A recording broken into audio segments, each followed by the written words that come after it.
विद्यापीठात अभियांत्रिकीच्या विद्यार्थ्यांचं आंदोलन, निकालात घोळ असल्याचा आरोप करत गेट तोडून विद्यार्थी घुसले आत, पुन्हा परीक्षा घेण्याची मागणी।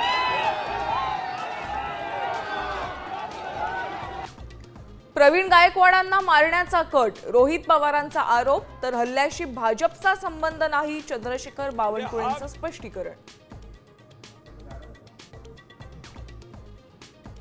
संघाच्या बैठकीत संभाजी ब्रिगेडला संपवण्याचा कट, प्रवीण गायकवाडांचा मोठा आरोप, बामसेफही रडारवर असल्याचा दावा। जयंत पाटलांच्या राजीनाम्यावर सुप्रिया सुळेंचा त्रिवार नकार, राजीनामा पाहिलेला नाही, वाचलेला नाही, खासदार सुप्रिया सुळेंचं स्पष्टीकरण।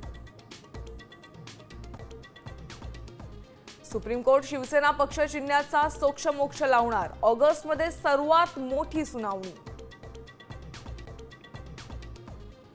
आणि म्हाडाच्या कोकण मंडळाच्या लॉटरीसाठी आजपासून अर्ज प्रक्रियेला सुरुवात, ठाणे शहरासह जिल्ह्यात 5285 घरांसाठी लॉटरी निघणार।